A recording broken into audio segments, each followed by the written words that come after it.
बहुत ज्यादा मात्रा में बढ़ता है तो हम जिस माला को भी पकड़े रहते हैं तो हमारा दिल नहीं लग पाता, हमारा मन नहीं लग पाता। हम राम राम जरूर कह रहे हैं, कृष्ण कृष्ण जरूर कर रहे हैं, विट्ठल विट्ठल पांडुरंगा हरि विट्ठल कर रहे हैं, हम शिव नाम श्री शिवाय नमस्तुभ्यम जरूर जप रहे हैं, पर उसका हमको फल नहीं मिल रहा। पाप जब बढ़ता है तो भजन छुड़वा देता है, पाप छुड़वा देता है, पाप जब बढ़ता है तो शिव पुराण छुड़वा देता है, पाप जब बढ़ता है तो हमारा सत्संग छुड़वा देता है, और पाप जब बढ़ता है तो कहीं ना कहीं हमारे जिनसे जो अच्छे हैं, जिनसे हम पूर्व में से पहले से लगे हुए हैं, उन अच्छे व्यक्ति का संग भी हमारा पाप हमसे छुड़वा देता है और बुरी संगत में ले जाकर बिठा देता है, वो बुरी संगत तक ले जा, ये हमारा पाप बढ़ता है।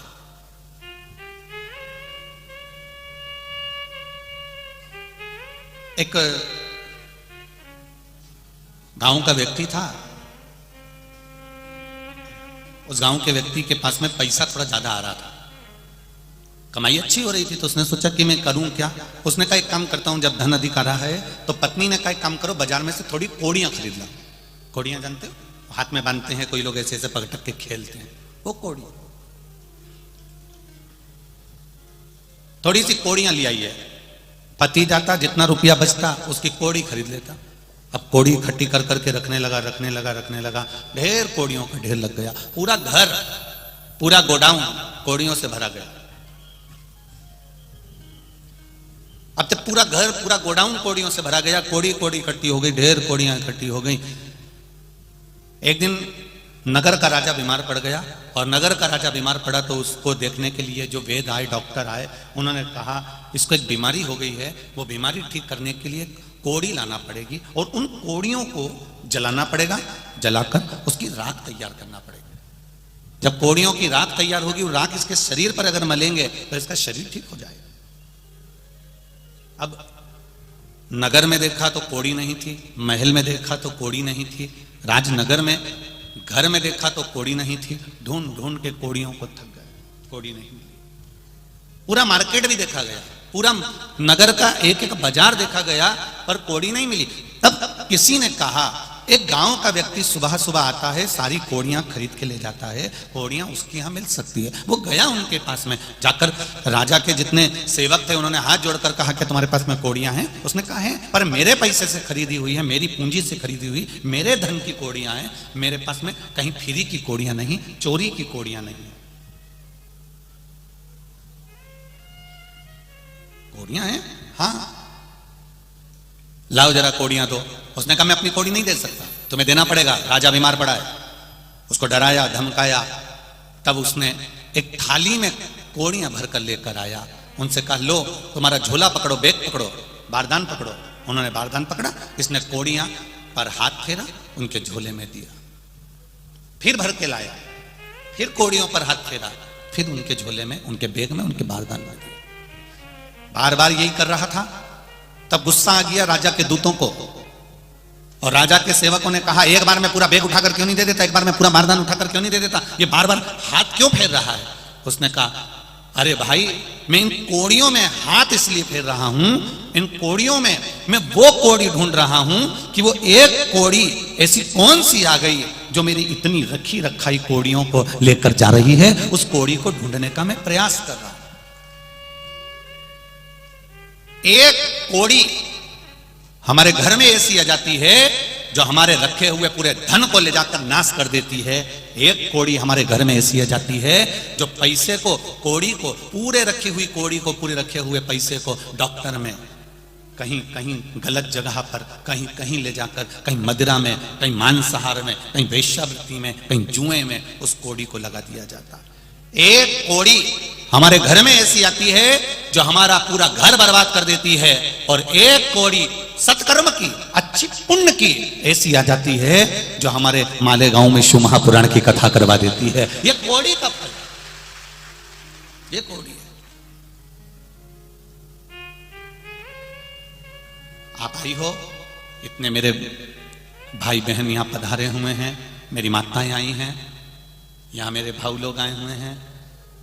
विचार करना आज घर जाते जाते कि तुम्हारे पास में वो कौन सी एक अच्छी कोड़ी आ गई थी जो तुमने घर से चली, ऑटो करा, रिक्शा करा, बस करी, गाड़ी करी, 10 रुपए लगाकर। अच्छी कोड़ी थी इसलिए भगवान के यहां तक आ गई, शिव पुराण तक आ गई। वो अच्छी कोड़ी थी तो यहां ली। और अगर बेकार कोड़ी होती ना तो तुम आते आते भी घर से, कई माताएं ऐसी होगी जिन्होंने अपनी पड़ोसन से कहा होगा चल रही क्या, चल रही है क्या, हाँ चलूंगी तो सही, चल तैयारी करी। और मालूम पड़े कोई ना कोई ऐसा मेहमान आ गया, कोई ना कोई अतिथि आ गया, कोई ना कोई ऐसा काम आ गया, कोई ना कोई ऐसा कारण आ गया कि वो यहां तक पहुंच भी नहीं पाई। तुम आ गए, वो नहीं पहुंची, समझ लेना ऑटो वही है, रिक्शा वही है, बस वही है, गाड़ी वही है, पर उस गाड़ी में बैठने वाला व्यक्ति जिसके पास में पुण्य की पूंजी थी, जिसके पास कहीं सत्कर्म की पूंजी थी, कहीं अच्छाई की पूंजी थी, कहीं नेक पूंजी थी, कोई श्रेष्ठ पुण्य की पूंजी थी, तो वो शिव महापुराण की कथा तक पहुंच गया। और जिसके पास पूंजी अच्छी नहीं थी तो वो दिन भर इंतजार करता रहा और शाम के समय पर फिर वो पूंजी लेके ठेके पे चले गया, मदिरा की दुकान पर पहुंच गया। पुण्य की पूंजी आती तो भजन करवा देती, पुण्य की पूंजी आती तो सत्कर्म करवा देती, पुण्य की पूंजी आती तो हमारे जीवन का कोई अच्छा कार्य हमसे करवा देती। पर पूंजी जब गलत हो गई तो वो श्रेष्ठ कर्म नहीं कर पाई। मत बुरे कर्म कर बंदे वरना पछताएगा, भगवान की आंखों से तू बच नहीं पाएगा, तू बच नहीं पाएगा।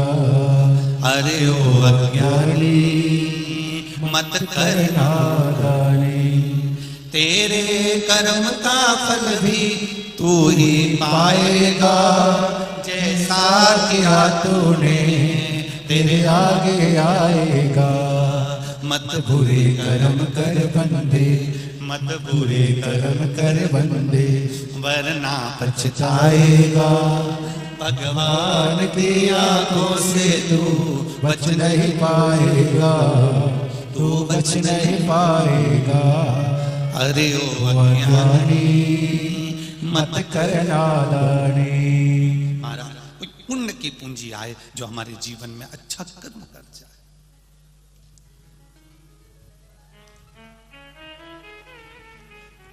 शरीर से पुण्य करना और आत्मा से पुण्य करना, इन दोनों में अंतर। शरीर से भला करना और आत्मा से भला करना, इसमें अंतर है। शरीर से सत्कर्म करना और आत्मा से सत्कर्म करना, इसमें अंतर है। जरा ध्यान देना। यहां इतनी सारी माताएं बैठी हैं, मेरी जीजियां बैठी हैं, मेरी बहनें बैठी हैं। कई अपने देवर के लड़के की शादी करती है, कई अपनी जेठानी की लड़की की शादी करती है, कोई अपने परिवार में रिश्तेदारों में शादी में जाती है। काम तो करती है, संभालती भी है, पर अंदर से भीतर से कुड़ती भी रहती है। कभी कभी ऐसा भी होता है। हाँ, शादी भले कर रही हूं मैं, काम भले कर रही हूं, पर इसकी मां ने मेरे साथ जो जो करा मैं कभी जिंदगी में नहीं भूल सकता। अब शरीर से काम कर रही है, फैलारा उठा रही है, सेवा कर रही है, पर अंदर से कुड़ भी रही है। अब शरीर से जो किया सबको अच्छा लगा। हमारी चाची ने हमारी शादी में बहुत काम किया, हमारी मामी ने हमारी शादी में बहुत काम किया, हमारी मासी आई थी उन्हें हमारी शादी में बहुत काम किया, मेरी बुआ आई थी उसने मेरे यहाँ शादी में बहुत काम किया, मेरे भाई की लड़की आई उन्हें हमारे यहाँ शादी में बहुत काम किया। पर अंदर से कौन देखे कि कुड़ कितना रही है? ये तो बाहर से दिखा कि काम बहुत किया,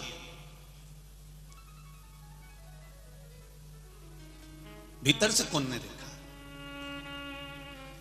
शिव महापुराण की कथा कर रही है, भले शरीर से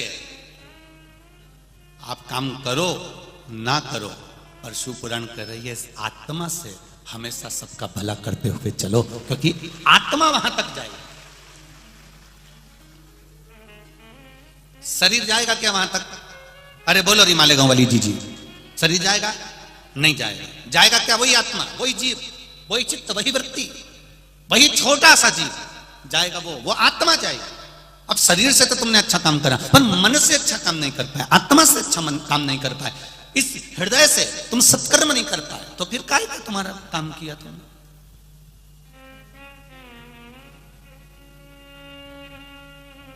जितना बन सके इस चित्त से, इस मन से, इस आत्मा से श्रेष्ठ कर्म करने का प्रयास करो।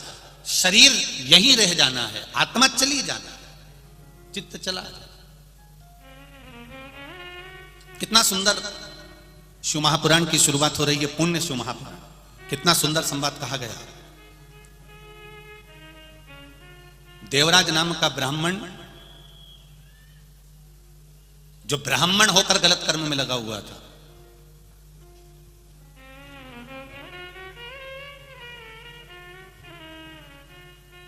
शिव महापुराण की शुरुआत देखिए। देवराज नाम का ब्राह्मण जो ब्राह्मण होकर गलत कर्म में लगा हुआ, शरीर गलत जगह पर लगा।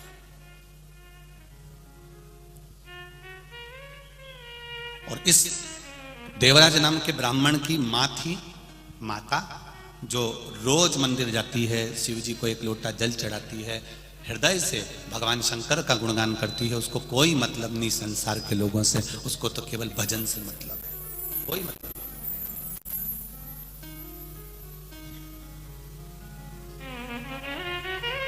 परिवार का, घर का अगर एक व्यक्ति भी शंकर भगवान को जल चढ़ा रहा है, शिव जी के मंदिर जा रहा है, शंकर भगवान पर एक लोटा जल चढ़ा रहा है, तो निश्चित है एक लोटा जल का जो पुण्य मिलेगा वो पूरे परिवार को तार देगा, कि निश्चित है। एक लोटा जल, सारी समस्या का हल, जरा जम के बोलो जरा अच्छा, सारी समस्या का हल। कौन सा युग चल रहा है? जम के बोलो जरा, शिव युग चल रहा है। कलि युग तो लोग भूल गए है।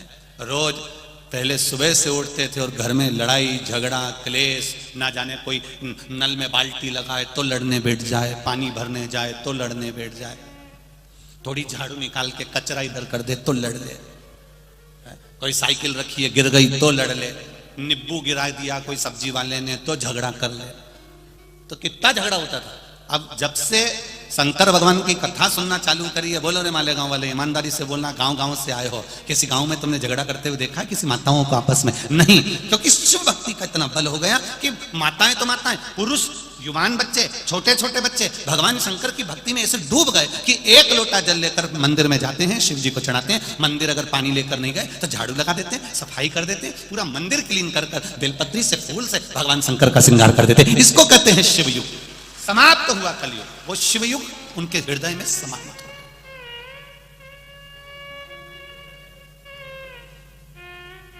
और पूरे संसार को सुधारने के लिए सबसे मूल है, हम सुधरेंगे युग सुधरेगा।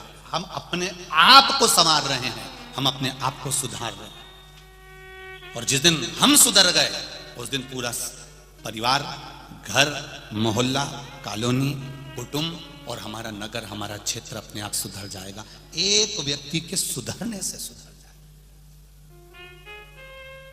हम सुधारें, अपने आप को सुधारें। पर हम थोड़ा उल्टे चलते हैं। सास बहू को सुधारना चाहती है पर खुद नहीं सुधरना चाहती।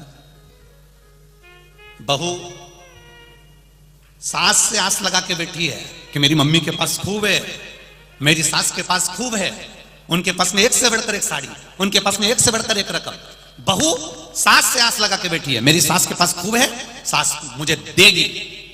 पर मेरा बहुओं से निवेदन है, तुमने कभी सास को कुछ दिया? जब तुमने कुछ नहीं दिया तो फिर आस काय को लगा के बैठी है कि वो देगी?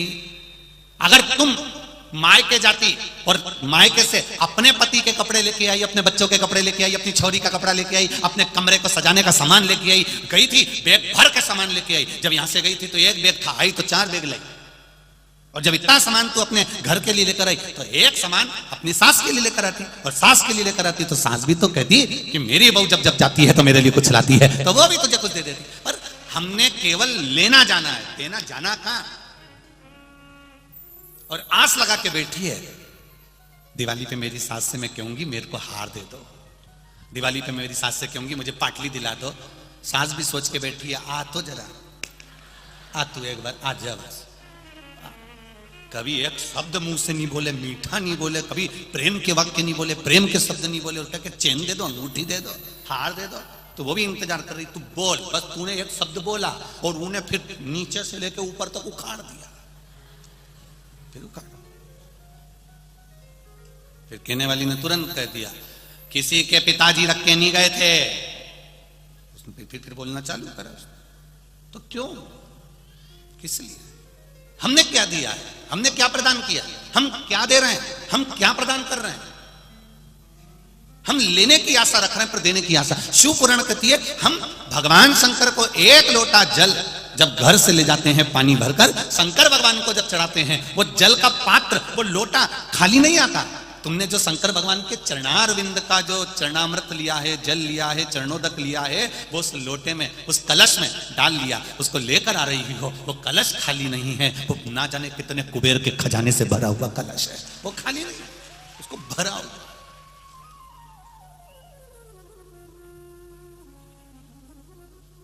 मैंने तेरे ही भरोसे ओ बाबा, तेरे ही भरोसे हवा बिच उड़ती जावागे, बाबा डोर हतो छंदी नाम कंडी जावागे, भोले मैं तेरी भजन, शंभू मैं तेरी भजन, हवा बिच उड़ती जावागे, बाबा डोर तो छटीला कटी जावागी।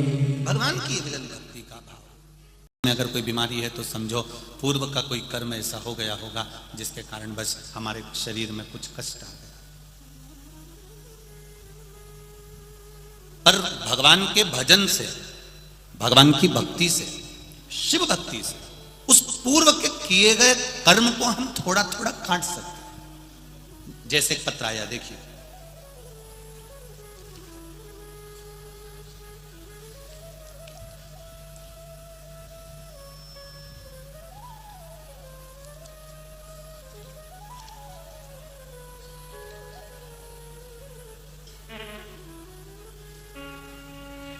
मोनिका ज्ञानेश्वर बड़गुजर, पता है टीवी सेंटर औरंगाबाद महाराष्ट्र से आए हैं, मोबाइल नंबर भी उनका लिखा है।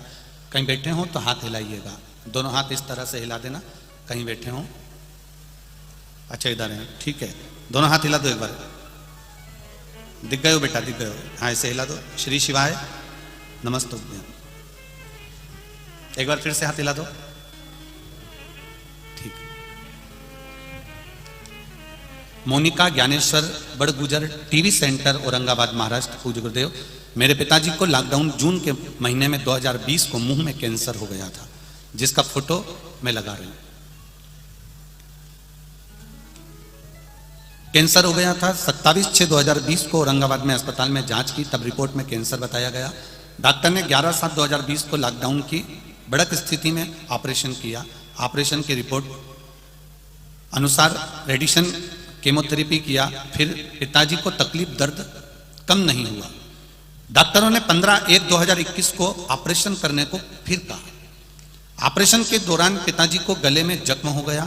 फिर से मार्च 2022 में पिताजी को मुंह में दर्द फिर प्रारंभ हो गया। अब ऑपरेशन कराने की सामर्थ्यता नहीं, सक्षमता नहीं और शरीर नहीं।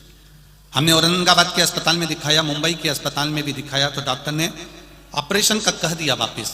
केमोथेरेपी चलने लगी, परेशानियां बढ़ती रही पर आराम नहीं लगा। तभी मेरी आजी और मेरी मामी ने हमें बताया कि महादेव को 1 लोटा जल चढ़ाओ। मैंने टीवी पर कथा सुनी है, उसमें बताया है रुद्राक्ष का पानी चढ़ाओ। हमने परिवार के व्यक्ति को भेजकर सीहोर से रुद्राक्ष बुलवाया। उस रुद्राक्ष को रात में तांबे के कलश में गलाते, सुबह शिव जी को चढ़ाते। शिव जी को 1 लोटा जल चढ़ाते, वो जल लाकर पिताजी को पिलाते। बेलपत्र महादेव की चढ़ी हुई लाकर उनको पीस कर देते। बाबा कुंदकेश्वर का नाम लेकर दवाई भी देते। 27/10/2022 को फिर पेट स्कैन की जांच की रिपोर्ट बाबा की कृपा से मुंबई के हॉस्पिटल में नॉर्मल आना प्रारंभ हो गया। अब पिताजी को आराम है। उनका हम फोटो दूसरा वाला पहले वाला फोटो लगाया और दूसरा वाला फोटो लगा रहे हैं। ये शिव की कृपा है गुरुदेव। एक बेटी का और पत्र बड़ा सुंदर आया है, देखिए। जया गणेश सुतार, ब्राह्मणपुर की कथा में, ब्राह्मणपुर गणेश मंगवान सुनार, जलगांव, संत मीराबाई नगर जलगांव से आई है। कहीं बैठे हो तो हाथ हिलाइएगा। बच्ची का नाम है रेणुका गणेश सुतार। आप ही हैं? दोनों हाथ हिला दो ऐसे। श्री शिवाय नमस्तुभ्यम। फिर से हिला दो एक बार हाथ। श्री शिवाय नमस्तुभ्यम। मेरी बच्ची को पितृपक्ष में जिसका मैं फोटो लगा रही हूं, बेटी का फोटो लगाया है, आप टीवी चैनल के माध्यम से देख सकते हैं। पितृपक्ष के दौरान अचानक तबीयत खराब हो गई, इतनी खराब हो गई कि गुरुजी पूछो मत ही, सब रोने लग गए। हमने जैसे तैसे अस्पताल में भर्ती किया और डॉक्टर उसको आईसीयू में ले गया। आईसीयू में भर्ती किया, उसके बाद में धीरे धीरे तबीयत और ज्यादा खराब होती चली गई, ठीक नहीं हुई। उसको वेंटिलेटर पर ले जाकर डाल दिया गया। वेंटिलेटर पर भी पूरे शरीर में उसके नाड़ी, जहां देखो वहीं पर प्लास्टिक की पन्नियां पैक लगी हुई थी, चारों तरफ मुंह पर हर जगह पर नलियां लगी हुई थी। केवल नासिका की एक नली ऐसी थी जिसमें से उसको वेंटिलेटर पर कुछ दिया जा रहा था। नाकों में, गले में नलियां ही नलियां लगी हुई थी गुरुदेव। तब सोचा कि क्या करें। किसी ने बताया कि 1 लोटा जल शिव जी को चढ़ाइए। हमने 1 लोटा जल शंकर भगवान को चढ़ाना प्रारंभ करा। सीहोर भेजा, रुद्राक्ष मंगवाया, उस रुद्राक्ष का जल बाबा देवादिदेव महादेव को चढ़ाना प्रारंभ करा। 3 दिन तक मेरी बेटी को वेंटिलेटर पर ही रखा गया। मैंने उस रुद्राक्ष का जल जैसे ही शंकर भगवान पर चढ़ा हुआ पानी उसके चेहरे पर और उसके होठ पर लगाना प्रारंभ करा, बाबा की कृपा से मेरी बेटी के शरीर में हलचल होने लगी और मेरी बेटी धीरे धीरे ठीक होकर आज मेरी बेटी मेरे घर आ चुकी है। बेटी का फोटो लगा रही हूँ गुरुदेव, और ये पत्र अपने भाव से मैं बाबा को नमन करती हूँ। अब ठीक है बाबू, श्री शिवाय नमस्तुभ्यम। बेटी हर हर महादेव। शिव कृपा इसी को कहते हैं, शंकर की उदारता इसी को कहते हैं, शिव तत्व।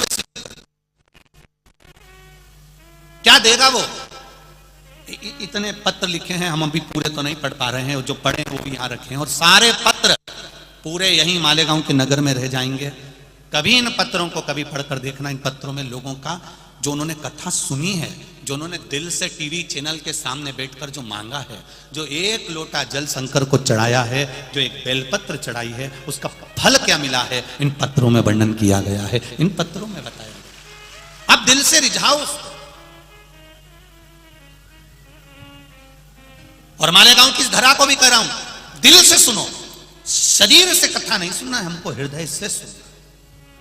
भोला सब दुख काटो, ओ भोला सब दुख काटो, शिव शंकर जपू तेरी माला, भोले बाबा जपू तेरी माला, भोला सब दुख काटो, ओ भोला सब दुख काटो।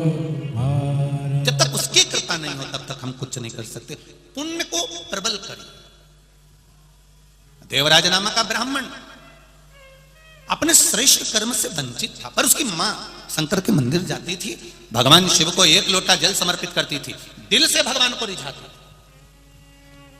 अब एक पत्र जरा देखिएगा, हमको भी आश्चर्य इस पत्र पर। जरा देखिए, इस पत्र को देखिए, शायद जिंदगी में ऐसा पत्र कभी नहीं आया होगा।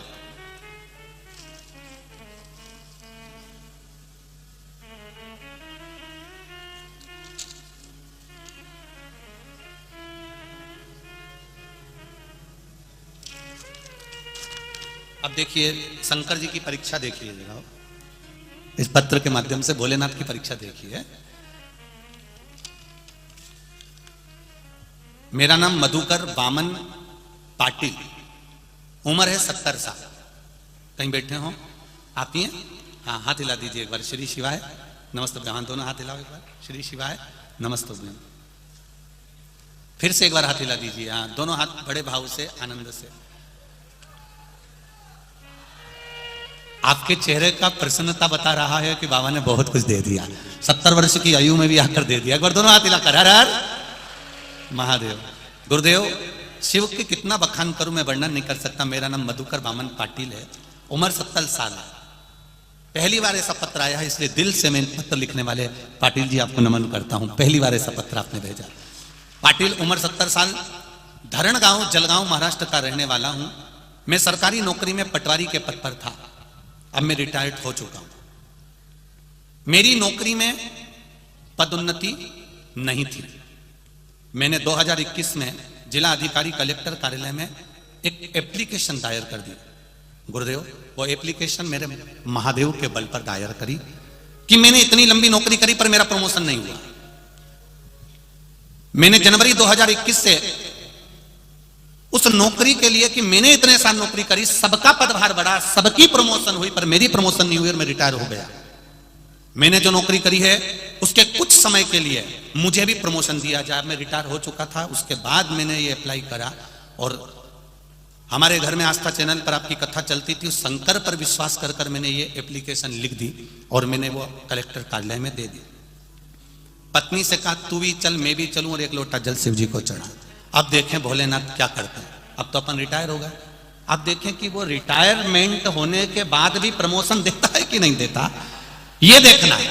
बाबा शिव की महिमा का क्या वर्णन करूं गुरुदेव। एक लोटा जल ने ऐसा कर दिया, अगस्त 2022 में मेरी बढ़ोतरी का लेटर आ गया और मुझे 9 साल पहले से बढ़ोतरी का उसका रुपया प्राप्त होगा और बाबा की कृपा से लगभग मुझे 9 लाख से लेकर 10 लाख रुपए गवर्नमेंट देगी। उसने लिखा ये शिव है। पाटिल जी धन्यवाद, बैठिए। हर हर महादेव, प्रणाम करते हैं। इसको कहते शिव भक्ति, शंकर पर विश्वास। पाटिल जी ने अपनी धर्मपत्नी से कहा सियोर वाला महाराज इतना चिल्ला चिल्ला के कहता एक लोटा जल सारी समस्या का। अब देखें समस्या भी भारी है और जल भी भारी है। शिव और बाबा ने सुना। इतने समय के बाद में अगस्त 2022 में शिव पुराण मालेगांव में होने से पहले ही मेरे भोलेनाथ ने महाराष्ट्र में आने से पहले ही बाबा ने सोचा था ये लेटर लिखेगा, हर कुछ लिख देगा, इसलिए पहले इसका काम कर दो।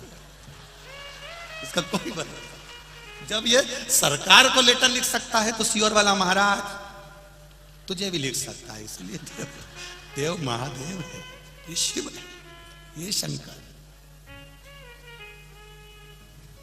अकाल मृत्यु वो मरे जो काम करे चंडाल का, काल उसका क्या बिगाड़े जो भक्त हो महाकाल का। जो शिव का उपासक होता है, शंकर का उपासक होता है, शिव भक्ति में जो डूबा हुआ होता है, उसको शिव पकड़ता है। बस दिल से चाहिए उसको, दिल से पुकार लो आप, हृदय से पुकार लो, मन से पुकार।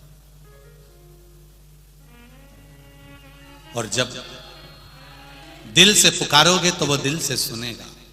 नामदेव यहां वर्णन किया गया महाराज शिव तत्व की। देवराज नामक के ब्राह्मण की माता जल चढ़ा रही है। देवराज नामक का ब्राह्मण जो कर्म से वंचित रह गया, ब्राह्मण कुल में जन्म लेने के बाद भी अगर हम ब्राह्मण कर्म नहीं कर पाए, भगवान का भजन नहीं कर पाए, ये जरूरी नहीं है कि आप ब्राह्मण होकर वेद और शास्त्र पढ़िए, ये जरूरी नहीं है कि आप ब्राह्मण होकर किसी मंदिर की सेवा करिए। ब्राह्मण होने के बाद एक कर्म जरूर करिए कि गायत्री की उपासना करिए, शिव नाम की उपासना करिए, राम नाम, कृष्ण नाम, जो तुम्हारा अधिष्ठात्र देव है, जिसको तुम भज सकते हो, जिसका तुम स्मरण कर सकते हो, उसका भजन करिए।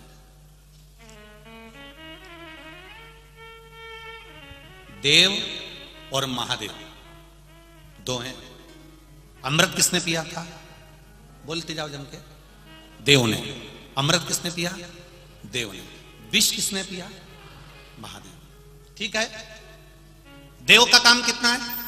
जैसे पवन देव, पवन देव का काम कितना है? पवन चलाना। जल देव, जल देव का काम कितना है? जल बरसाना। अन्न देव, अन्न देव का काम है अन्न प्रदान। 33 कोटि देवी देवताओं को देव कहा गया है और केवल एक देव ऐसे हैं जिनको महादेव कहा गया है। देव एक क्षेत्र तक सीमित रह सकते हैं, एक जगह तक सीमित रह सकते हैं, एक स्थान तक सीमित रह सकते हैं। देव इंद्र सिंहासन तक सीमित हैं, पवन देव पवन के भाव तक सीमित हैं, जल देव जल के भाव तक सीमित हैं, अग्नि देव अग्नि के भाव तक सीमित हैं, चंद्र देव चंद्र के भाव तक सीमित हैं, सूर्य देव सूर्य के भाव तक सीमित हैं। भगवान जितने देव हैं उनकी एक सीमा है कि ये यहां तक रहेंगे, पर केवल एक महादेव ऐसे हैं जिनकी कोई सीमा नहीं है। जिसने पुकारा महादेव वहां पहुंच जाते हैं, जो दिल से पुकारता है महादेव वहां पहुंच जाते हैं। जिनकी एक सीमा बनी हुई है, जिनकी एक परिधि बनी हुई है। अब पवन देव जल बरसा सकते हैं क्या? जम के बोलो जरा। नहीं, पवन देव का काम है पवन चलाना, जल देव का काम है जल चलाना, जल बरसाना। अन्न देव का काम है अन्न प्रकट करना, अग्नि देव का काम है अग्नि प्रकट करना, सूर्य देव का काम है प्रकाश कर देना, चंद्र देव का काम है शीतलता प्रदान कर देना। ये सब अपना अपना कर्म कर रहे हैं। सारे देव अपना अपना कर्म करते हैं। केवल एक महादेव ऐसे हैं जिनके ऊपर कोई परिधि नहीं है, जिनके ऊपर कोई क्वांटिटी नहीं है, जिनका कोई स्थान ऐसा नहीं कि महादेव यहां नहीं जा सकते। महादेव के लिए सब खुला हुआ है, चाहे वो देवलोक हो, चाहे पाताल लोक हो, चाहे गंधर्व लोक हो, चाहे तलातल हो, नागलोक, पितृलोक, रसातल, जितने भी लोक हैं महादेव के लिए सब खुले हैं। इसलिए केवल हम शंकर भगवान पे जड़ क्यों चढ़ाते हैं?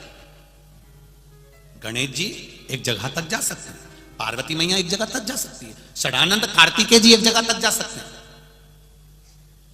सारे देवता एक जगह तक जा सकते हैं, पर महादेव एक ऐसे हैं जो जन्म से लेकर मां के गर्भ से लेकर मृत्यु तक, और मृत्यु होने के बाद भी जो जीवात्मा है उस जीवात्मा को अंत क्षण तक मेरा महादेव निभा कर जाता है। केवल एक महादेव। अकाल मृत्यु वो मरे जो काम करे चंडाल का, और काल उसका क्या बिगाड़े जो भक्त हो महाकाल का। मेरे महादेव की कोई परिधि नहीं, कोई क्षेत्र नहीं, कोई स्थान नहीं।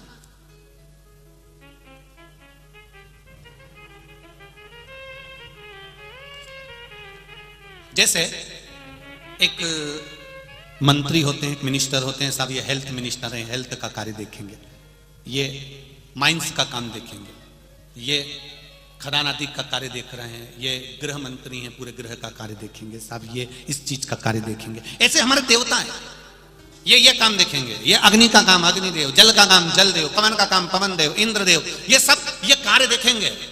पर इनके ऊपर भी एक होता है जो सब कुछ देखता रहता है, वो मेरा देव अधिदेव महादेव है। उसको ये नहीं है कि कौन ने पुकारा कौन ने नहीं पुकारा, उसको तो केवल देखना है कि मेरे हैं।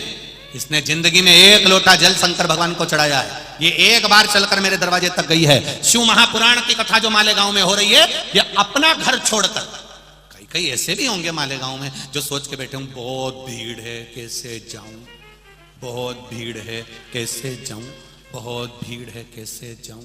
तो भगवान भी बोलता है भीड़ का टेंशन मत ले, चीन में मरने की भी भीड़ लगी हुई है, भीड़ का टेंशन मत ले।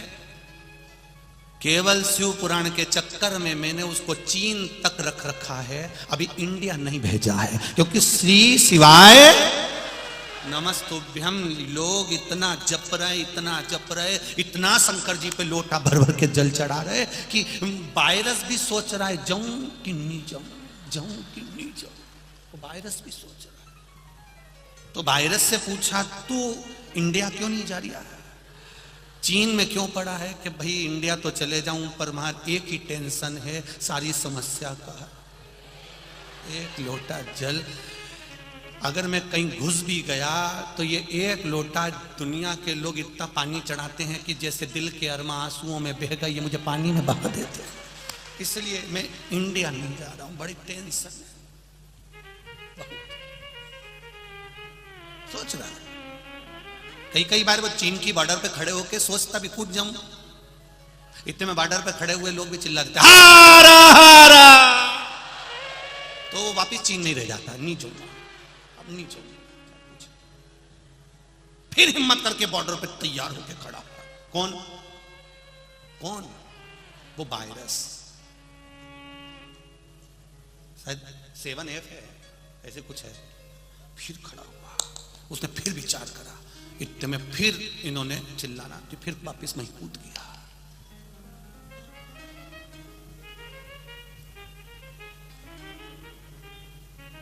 कितना सोचा होगा मेरे जगत गुरु शंकराचार्य जी ने, शिव के परम उपासक मेरे जगत गुरु शंकराचार्य, कितना सोचा होगा जो भारत की चारों तरफ 4 जगह पर 4 शंकर भगवान को विराजमान कर दिया, 4 जगह के 4 शंकराचार्य को विराजमान कर दिया, 4 जगह पर मेरे देवादिदेव महादेव को विराजमान कर दिया। इधर केदारनाथ, उधर सोमनाथ, इधर रामेश्वर, उधर कृष्णेश्वर। जरा विचार करो कि उसने किस हिसाब से विराजमान करा होगा। 4 फुट पर 4 जगह पर 4 महादेव ऐसे विराजमान कर दिए मेरे जगत गुरु शंकराचार्य ने कि मेरे चारों तरफ भारत की भूमि को मेरे भोलेनाथ बैठे हुए हैं घेर कर, मेरे शिव बैठे, महामृत्युंजय बैठे। फिर भी कोरोना भले वहां रहे चीन में, पर मुख पर मास्क हमको लगाना चाहिए, क्योंकि हम लोग भारत के रहने वाले हैं। ये पहले से सीखे हुए हैं कि पड़ोस में अगर कोई मरता है तो हमारी दुकान बंद रहती है।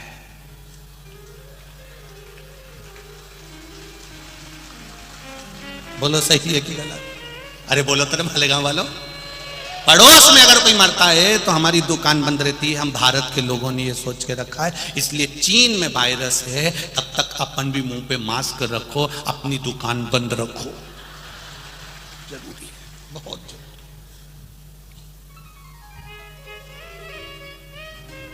कब तक दुकान बंद रखना है?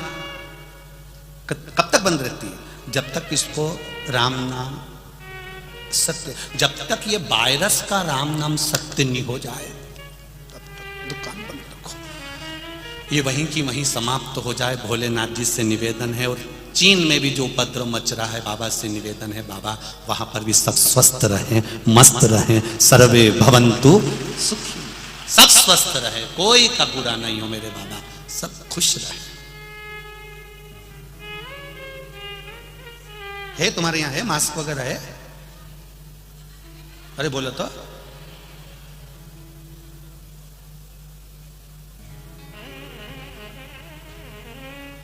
प्रयास करना कल से तुम मास्क लगाया ना, पड़ोसन अगर नहीं लगा के आए तो अपने घर में जो पुरानी साड़ी माड़ी पड़ी हो को फाड़ लाना, एक एक चिंदी सबको दे देना कि बात। प्रयास करो थोड़ा सा कि भाई सब सर्वे भवन्तु सुखिनः। वो पूछे अभी तो अपने यहाँ तो इंडिया में कोरोना है ही नहीं, फिर ये पट्टी काय के लिए? तो कहना कोई वायरस वहां है पर दुकान यहाँ की। प्रयास सब सुखी रहे, सर्वे भवन्तु सुखी रहे। शिव कथा कह रही है, देवराज नाम का ब्राह्मण कर्म से वंचित रह गया। ब्राह्मण हो, ब्राह्मण कर्म करो, ये नहीं कि मंदिर में पूजन करो, ये नहीं कि वेद पुराण पढ़ो, ब्राह्मण होकर भगवान का भजन जरूर करो, गायत्री अवश्य करो, संध्या अवश्य करो, भगवत नाम अवश्य जपो। क्या मिलेगा उससे? कहा इस आत्मा का कल्याण होगा। शरीर के कल्याण की बात हम करें ना करें, पर आत्मा के कल्याण की बात जरूर करें महाराज, जरूर। पुण्य, ये तुम जो कथा सुन रहे हो, ये बासी पुण्य का फल है, जिसको हमारे यहां पर संचित पुण्य कहा है। और जो तुम इस शरीर के द्वारा, आत्मा के द्वारा आज करोगे, ये अर्जित पुण्य कहलाता है। एक होता है ताजा पुण्य, एक होता है बासी पुण्य। ताजा पुण्य किसको कहते हैं? जो तुमने अभी करा, अच्छा करा, भजन करा, कीर्तन करा, मंत्र जाप करा, नाम जाप करा, किसी भूखे को भोजन कराया, किसी प्यासे को पानी पिलाया, कोई परमार्थ का काम अगर आपने करा तो ये ताजा पुण्य। और इसको कहते हैं अर्जित पुण्य। ताजा पुण्य मतलब अर्जित करा हुआ, अभी की अभी ताजा पुण्य। और संचित पुण्य जो पुराना है। अब पुराना पुण्य और ताजे पुण्य में क्या अंतर गुरुजी आप बताएंगे क्या? तो ताजा पुण्य और बासी पुण्य में क्या अंतर है? तो बासी पुण्य जो पूर्व में तुमने करा, उस पुण्य के फल से तुम कथा में आकर बैठ गए, ये बासी पुण्य का फल मिला, पूर्व का संचित पुण्य का फल मिला जो पूर्व में कर कर आए थे, आज कथा में आकर बैठ गए। अब ताजे पुण्य का क्या फल है, अर्जित पुण्य का क्या फल है? तो ताजे पुण्य का फल यह है, बासी पुण्य पूर्व का करा हुआ, पहले का करा हुआ तुमको शिव महापुराण तक लेकर आ गया, बिठा दिया। अब अर्जित पुण्य, ताजा पुण्य तुम्हारे हाथ में है कि तुम बैठकर भगवान का भजन करो, मंत्र जाप करो, कृष्ण नाम, शिव नाम, विठ्ठल नाम, हरि नाम जपो, शिव नाम जपो। ये अर्जित पुण्य है आज का। अब पुराना पुण्य संचित, आज का पुण्य अर्जित। आज के पुण्य को हमें बढ़ाना। 10,000 रुपए तुम्हारी जेब में रखे हैं, तुमने उसको खर्च करते गए, 500 का ये सामान ले लिया, 500 का वो ले लिया, 500 का वो ले लिया, 500 का। यहाँ पर जितने लोग आए, रात को रुकने वाले जो रात्रि में रुकेंगे यहाँ पर, हमें तो कल भी सूचना मिली कि यहाँ बहुत लोग रात्रि को आ गए, बहुत लोग रुके हुए। तो जो आए होंगे वो 100-200 रुपए तो लेके आए होंगे, लाए होंगे 200-200 500 रुपया लाए होंगे। अब 500 रुपये उन्हें जेब में रखा, मालूम पड़े कुछ सामान की जरूरत पड़ी, उन्हें ले लिया, तो 10 रुपये उसमें चलेगा, 30 रुपये उसमें चलेगा, 40 रुपये उसमें चलेगा, 500 रुपये उनका समाप्त हो गया। लेके आए थे। अब इन्होंने यहां पर सोचा कि चलो थोड़ा बहुत कुछ क्रम कर लें, दुकान डाल लें, कोई ऐसा काम कर लें कि थोड़ी कमाई हो जाए। तो लाया था 500, इकट्ठा करा 10,000। अब वो 10,000 इन्होंने इकट्ठा करा, ये इनका अर्जित है, और लेकर आया था वो संचित है। 500 लाया था, खर्च करना, खर्च इकट्ठा करो अपने पुण्य को। पूर्व का पुण्य प्रबल हुआ, तब मालेगांव में ये पावन शिव महापुराण की कथा हो रही है, पूर्व के फल से हो रही है। और आज हम बैठकर भगवान का भजन करें, आज हम बैठकर भगवत नाम कीर्तन करें, शिव नाम को जपें, भगवान के नाम को जपें, ये हम अर्जित करें। अब पुण्य को अर्जित करें कि ये हमारा पुण्य हमारे साथ में रहे। देवराज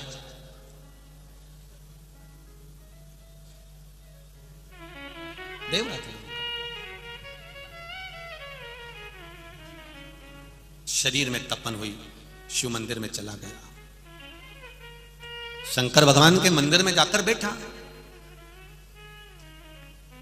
कोई ब्राह्मण जन, कोई संत जन, कोई गुरु जन प्रवचन में लगे हुए थे, शिव कथा कर रहे थे। शिव कथा में पहुंच जाना एक अलग बात है, शिव कथा में पहुंच जाना अलग बात है, और शिव कथा में पहुंचकर शिव की कथा में गुम हो जाना, शंकर की कथा में डूब जाना एक अलग बात। पहले भी कथा में कहा, आज फिर कहते हैं, पानी में डूबोगे तो मर जाओगे, और शिव महापुराण में डूबोगे तो तर जाओगे, ये निश्चित है।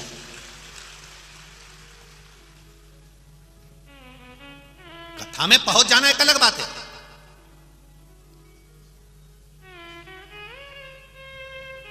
पहुंच गए, अब कथा में पहुंच जाना अलग बात है, पर कथा में पहुंचने के बाद में अपने चित्त को, अपने मन को, अपनी वृत्ति को भगवान में लगा लेना एक अलग बात है। अपने मन को भगवान की भक्ति में लगाना। खाली न जाता कोई दर से तुम्हारे, खाली न जाता कोई दर से तुम्हारे, मैं भी खड़ा हूं नन्ही बाहें पसारे, मैं भी खड़ा हूं नन्ही बाहें पसारे, अपने हृदय से लगा लो, लगा लो, गिरा जा रहा हो, उठा लो, उठा लो, भोले अपने दर से अब तो न टालो, गिरा जा रहा हो, उठा लो, उठा लो, गिरा जा रहा हो, उठा लो, उठा लो। महाराज, कुछ पूर्व का पुण्य था, इसलिए देवराज मंदिर तक पहुंच गया। पूर्व का पुण्य था। और जितने लोग यहां बैठे हैं, आज घर जाते जाते अपना अंदाजा लगा कर जाना कि मैंने पूर्व में कौन सा पुण्य करा था, भगवान जाने मैंने कौन सा अच्छा काम करा था, जो आज मालेगांव में मैं कथा सुनने चली गई। आज मैंने पंडाल में बैठकर, आज मैंने इस भव्य भव्य पंडाल में बैठकर, मालेगांव की पवित्र धरा पर बैठकर मैंने कथा सुनी, मेरा पुण्य कौन सा अच्छा था। और दादा भाऊ भूसे जी से भी मैं निवेदन करूंगा, उनकी धर्म पत्नी से भी निवेदन करूंगा, आप भी विचार करना कि हमारे पूर्व का कौन सा पुण्य था जो आज हमने शिव महापुराण की कथा का आयोजन करवा। पूर्व का पुण्य, अर्जित पुण्य, संचित पुण्य, पूर्व का संचित पुण्य हमारा प्रबल हुआ तो हम यहाँ पहुंचे। रिक्शे में बैठकर जब घर जाओ, ऑटो में बैठ के घर जाओ, बस में बैठकर घर जाओ, गाड़ी में बैठ के घर जाओ, पति लेने आए, पत्नी, कोई भी घर का व्यक्ति लेने आए तो उसको एक बार तो जरूर कहना कि मैंने कौन सा पूर्व में अच्छा कार्य किया था जो आज मेरे को कथा सुनने को मिल गई। आज मैंने कथा सुनी, आज मेरे पूर्व का मेरा पुण्य आज प्रबल हुआ है। जैसे पुण्य की गुल्लक भराती है, गुल्लक फूटती है, तब कोई अच्छा गिफ्ट आता है। घर के बच्चे गुल्लक फोड़कर गिफ्ट लाते हैं और पुण्य की गुल्लक जब फूटती है तब जाकर शिव महापुराण की कथा श्रवण करने का सौभाग्य मिलता है। पुण्य प्रबल। देवराज का कौन सा पुण्य था जो देवराज शंकर जी के मंदिर पहुंच गया? जब इतना बड़ा पापी था, चोरी करता था, वेश्यावृत्ति करता था, जुआ खेलता था, मांसाहार करता था, मदिरापान करता था, फिर ऐसा पुण्य कौन सा था? पुण्य कौन सा? और केवल ये देवराज की कथा नहीं कर रही है शिवपुराण की, ये कथा हमारे सम्मुख में एक बहुत सुंदर एक संवाद आता है। एक ऋषि, एक साधु, एक संत अपनी कुटिया में बैठे थे झोपड़े में। एक नव युवक लड़का, युवान बेटा रात्रि के समय पर वो झोपड़े में आ गया। युवान बेटा उस झोपड़े में आया, संत को देखा, साधु को देखा, गुरुजी को देखा, तो जुवान बेटे ने, उस जवान नवयुवक लड़के ने हाथ जोड़कर कहा, गुरुदेव, गुरुवर, मैं आपके चरणों में रहना चाहता हूं, क्या आप मुझे स्वीकार करेंगे? मैं आपका शिष्य बनना चाहता हूं, क्या आप मुझे स्वीकार करेंगे?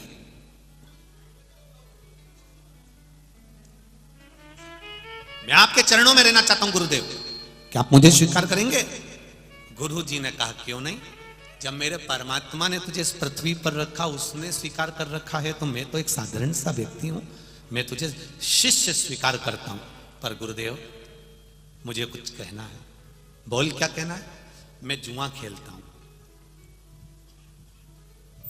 मदिरा का नशा करता हूं, मांसाहार करता हूं, व्यभिचारी भी हूं, वेश्यावृत्ति भी करता हूं। गुरुदेव, क्या आप मुझे स्वीकार करेंगे?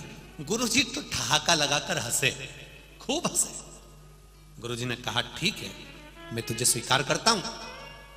उस युवान लड़के को, युवा लड़के को, नवयुवक लड़के को लगा, मैंने गुरुजी से कहा कि मैं मदिरा पीता हूं, मैं वेश्यावृत्ति करता हूं, मैं जुआ खेलता हूं, मैं व्यभिचारी भी हूं, उसके बाद भी गुरुजी कह रहे हैं कि मैं स्वीकार करता हूं, मैं स्वीकार करता हूं।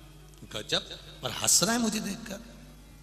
गुरुजी ने कहा, मैं तुझे, तू जो जो गलत काम करता है, सब गलत काम के साथ भी मैं तुझे शिष्य बनाने को तैयार हूं, मैं तुझे स्वीकार करता हूं, पर मेरी भी एक शर्त है। गुरुजी बोले, शर्त यह है, मैंने तुझे स्वीकार करा, तुझे मुझे स्वीकार करना पड़ेगा। उसने कहा, इसका मतलब क्या है? मुझे क्या करना पड़ेगा गुरु मंत्र लेने के बाद? मैं आपका शिष्य बन जाऊं तब मुझे क्या करना पड़ेगा? आपने मुझे स्वीकार करा, पर मैं आपको स्वीकार कैसे कर सकता हूं? तो गुरुजी ने कहा, बस जो भी गलत काम करता है मेरे सामने कभी मत करना, मेरी उपस्थिति में कभी ना करना। गुरुजी ने कहा, जो तुझे करना है कर, पर मेरी उपस्थिति में कभी नहीं करेगा। उसने मन में सोचा, बताओ, गुरुजी के सामने कौन दारू पिएगा? गुरुजी के सामने कौन मदिरा नाश करेगा? गुरुजी के सामने कौन वेश्यावृत्ति करेगा? गुरुजी के सामने कौन जुआ खेलेगा? गुरुजी के सामने कौन गलत काम करेगा? ठीक है गुरुजी, आपने मुझे स्वीकार करा, मैं आपको स्वीकार करता। गुरुजी ने कहा, मेरी उपस्थिति में कभी गलत काम नहीं करेगा, यह संकल्प दे। संकल्प दिया, आपकी उपस्थिति में कभी गलत काम नहीं करूंगा, जा। चले गए। अब वो जैसे ही वेश्या के घर पहुंचा, वेश्यालय में पहुंचा, और जो वेश्या को देख रहा था तो उसको तो वेश्या में गुरु की झलक दिख रही थी। वेश्या में उसने कहा, भागो गुरुजी ने कहा था मेरी उपस्थिति में गलत काम नहीं करेगा। जब गुरुजी यहीं बैठा है तो अपन कैसे गलत काम करे? वापस भागा। फिर गया मदिरा की दुकान पर, जो जाम उठाया, मदिरा का पात्र उठाया। इतने में जो मदिरा देने आया था उसकी आंखों में ऐसा लग रहा है जैसे मुझे गुरुजी देख रहे हैं। वहां से नहीं चला गया। जुआ खेलने बैठा, सामने वाला व्यक्ति बैठा था, उसमें गुरु की झलक दिख रही थी। 20 दिन हो गए, ना तो उसने पिया ना कुछ किया। गुरुजी उसके यहां पहुंच गए। गुरुजी ने जाकर उसको देखकर हंसकर पूछा, क्या हाल चाल है रे तेरे? कैसा है? खूब हंसे गुरुजी, कैसा है रे? और गुरुजी के शब्द बड़े विचित्र होते। गुरुजी बहुत आनंद के साथ अपने जो भक्त होते हैं ना, अपने जो शिष्य होते हैं ना, उनसे बड़ी खुली बात करता है। गुरु बड़ी खुलकर बात करेगा। कैसा है रे? तेरा पीना खाना वेश्या के घर जाना चालू है? इतने में चेला बोला माथा ठोक के, क्या खाक जाऊं?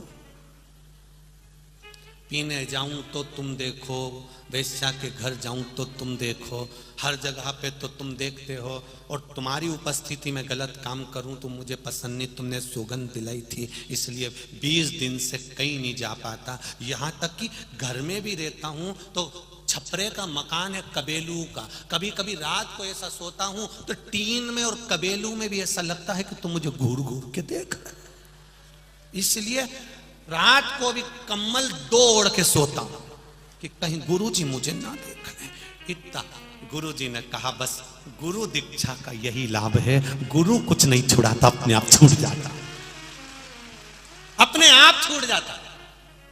दुनिया का कोई संत, कोई साधु, कोई गुरु ऐसा नहीं जो किसी का मदिरा पान छुड़ा दे, गलत काम छुड़ा दे। गलत काम छूटता नहीं है, गलत काम अपने आप छोड़ना पड़ता है। किसी की सामर्थ्य नहीं। कोई कृष्णा नदी में, कोई चंद्रभागा नदी में, कोई नर्मदा नदी में, कोई गंगा नदी में, कोई सरस्वती नदी में, कोई मंदाकिनी में, कोई गोदावरी में तुम्हें ले जाकर खड़ा कर दे और खड़ा करके बोल बोल आज के बाद मदिरा नहीं पिएगा, बोल आज के बाद गलत काम नहीं करेगा। भले वो कसम खा लेगा पर कोई माने?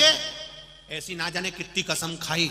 जब शादी हो के उसकी धर्म पत्नी घरे आई, जब उसकी पत्नी घर में आई और वो गलत काम कर कर आया तो पत्नी ने अपने सिर पे हाथ रखा के कसम दी, बोलो मेरी कसम खाओ तुम कभी ऐसा काम नहीं करोगे। उन्हें कसम खा ली पर उसके बाद भी गलत काम करके आया। पत्नी भी अभी तक जिंदा है।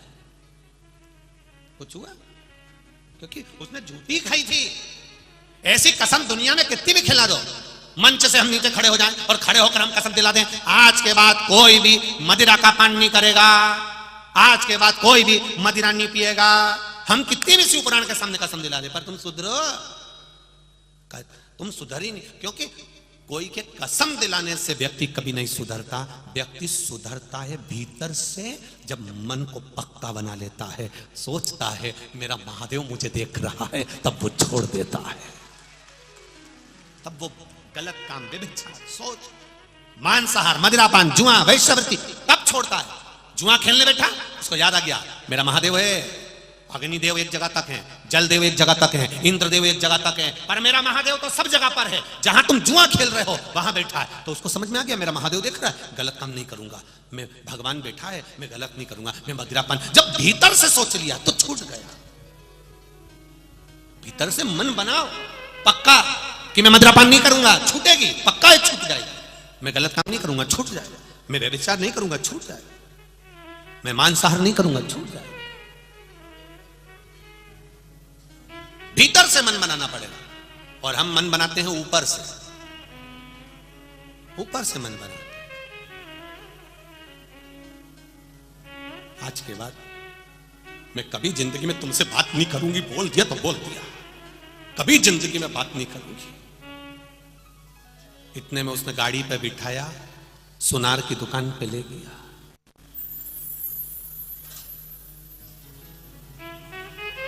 पति ने कहा इसको हार दिखा दो।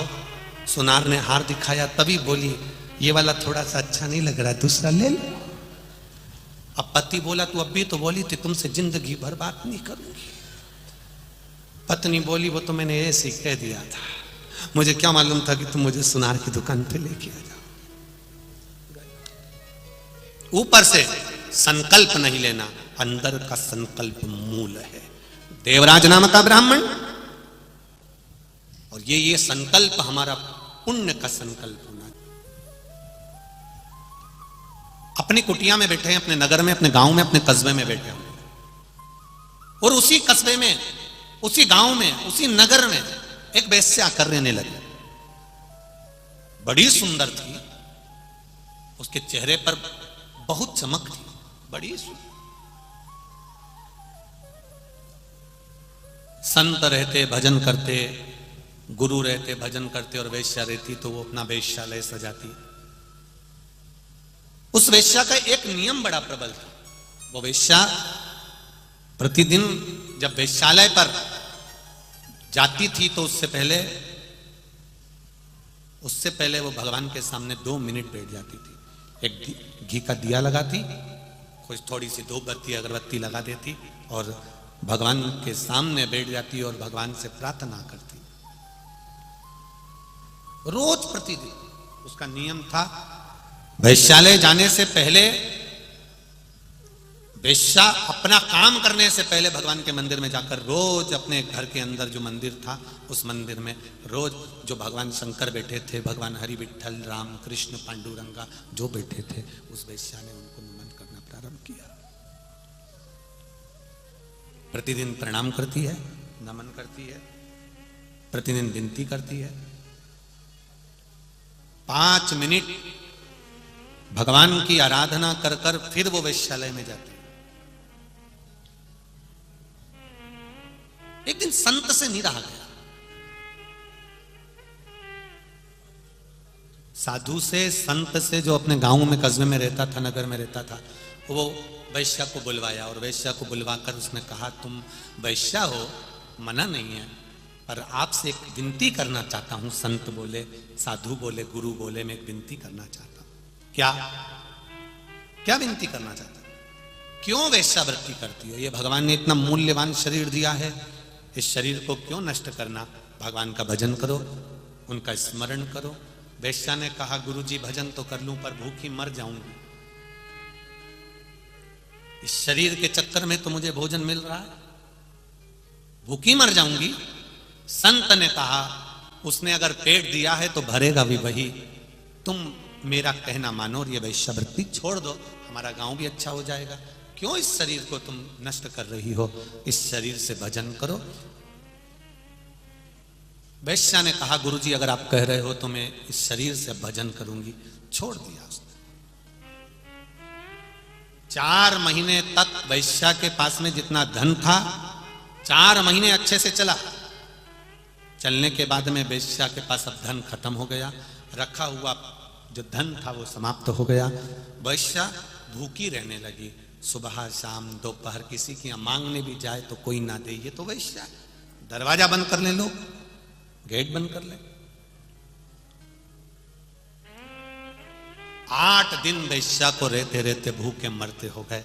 गुरुजी के पास पहुंची, गुरुदेव मेरा पेट नहीं भरा रहा, मैं क्या करूं, भूखी मर रही हूं, 8 दिन हो गए। गुरुजी कहे, जिसने पेट दिया है वही भरेगा, तो उसके भरोसे पर रहे। वैश्या ने और 4 दिन निकाले। जब भूखी ज्यादा ही रहने लगी तो बीमार पड़ने लगी। उसने सोचा, क्या करूं, मैं तो जो करती हूं वही करूं, और उसने अपना फिर वापस वही धंधा चालू कर दिया, वही वेश्यालय चालू कर दिया। फिर लोग आने लगे, रोज उसका जो नियम था भगवान के भजन का वो करती। 2 साल हो गए, गुरुजी के प्राण छूट गए, वैश्या भी मर गई। गुरुजी मरे, वैश्या मरी, दोनों के प्राण छूट गए। दोनों धर्मराज के पास गए। धर्मराज के पास गए तो धर्मराज ने कहा वैश्या से कि तुम वैकुंठ चली जाओ, और गुरु से कहा तुम नरक चले जाओ, नरक जाओ।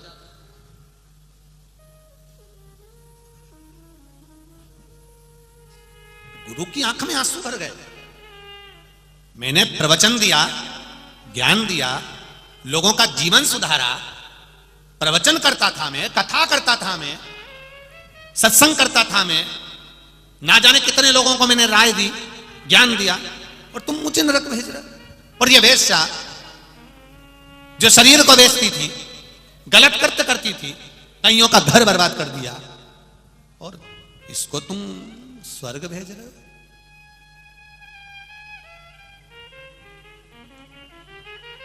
धर्मराज ने कहा, ये देवलोक है, यहां पर कोई भी निर्णय, कोई भी स्थान ऐसे ही नहीं दिया जाता। यहां बड़ा सोच समझकर निर्णय दिया जाता है, बड़ा सोच समझकर स्थान दिया जाता है।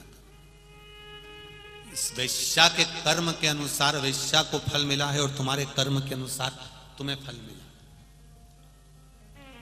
तुमने इस शरीर से लोगों को प्रवचन दिया, इस शरीर से लोगों को ज्ञान दिया, तो तुम्हारे मरने के बाद तुम्हारा शरीर का देखो कितना अच्छा काम हो रहा है। शरीर को सजाया गया है, इत्र लगाया गया है, खूब सजा धजा कर डोली में सजा कर समाधि दी जा रही है। बाद में समाधि तैयार हो जाएगी, उस समाधि का पूजन चालू हो जाएगा। तुम्हें जिंदगी भर लोग तुम्हारे शरीर को पूछेंगे, क्योंकि तुमने शरीर से जो कुछ किया उस शरीर से किया। और वेश्या ने इस शरीर से जो करा है, उसका शरीर देखो, कोई छूने को तैयार नहीं है, कोई अंतिम संस्कार करने को तैयार नहीं है। कुत्ते नोच रहे हैं, पक्षी खाएंगे।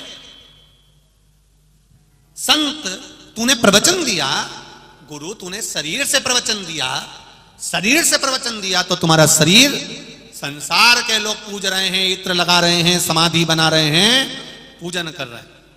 वेश्या ने शरीर का प्रयोग करा तो वेश्या का शरीर कुत्ते नोच रहे हैं, पक्षी खा रहे हैं, ये शरीर का भाव। पर वेश्या शरीर संसार को देती थी और मन भोलेनाथ को देती थी, परमात्मा को देती।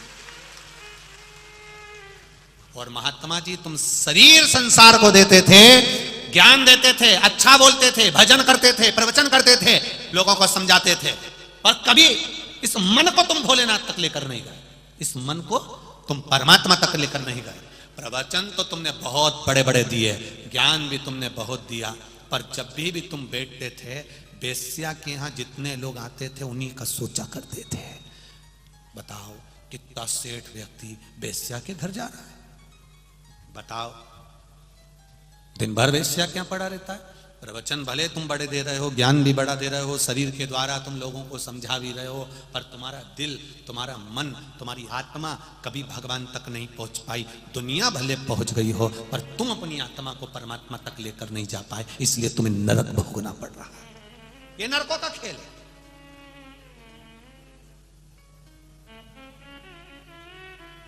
कितना कई लोग हमारे पास भी आकर कहते हैं, मैंने कभी किसी का बुरा नहीं करा महाराज, पर भगवान ना जाने मेरे साथ ऐसा क्यों कर रहा है।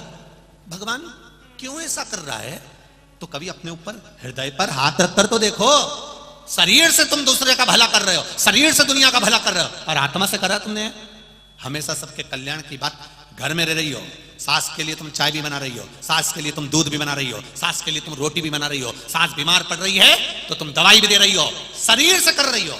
पर कभी तुमने दिल से करा उस सास के लिए कि मेरी माँ है, जैसी भी है, बोल रही है, बोलने दो, मेरी माँ है। जब तुमने दिल से उसको माँ मान लिया, तो शरीर से नी भी करोगे तो परमात्मा फल दे देगा। पर मन नहीं जोड़ पाए, आत्मा नहीं जोड़ पाए, मन नहीं जोड़ पाए तुम, आत्मा नहीं जोड़ पाए तुम, चित्त नहीं जोड़ पाए तुम। शरीर को तो तुमने जोड़ना चाहा, पर मन जोड़ना बहुत जरूरी है। वेश्या कहां गई, जम के बोलो, वैकुंठ। संत कहां पहुंच गया, क्यों? वो आने वाले वेश्या के घर में आने वाले व्यक्ति को रोज काउंट कर रहा था, गिन रहा था। जितने लोग वेश्या के यहां आते थे, एक पत्थर इकट्ठा करके रख लेता था, फिर इकट्ठा करके रख लेता था। वेश्या ने एक दिन संत से पूछ लिया था, मैं जब यहां आई थी इस गांव में, इस नगर में, इस कस्बे में, संत के पास में एक भी पत्थर नहीं था, इतना सारा पत्थर का ढेर कैसे लगा लिया? संत कहते हैं ये तेरा पाप है। तेरे घर में इतने लोग गए, जब कोई तेरे घर में जाता था, मैं एक पत्थर उठा के अपने पास रख लेता था। वेश्या कहती है, वारे गुरुदेव वाह, धन्य है, मैं माला जपती थी एकांत में, और तू मेरे ग्राहक जपता था पत्थर रखकर। 1 2 3 4 5 6, तूने पत्थरों का ढेर लगा लिया, पर इस मन से तू भजन नहीं कर पाया।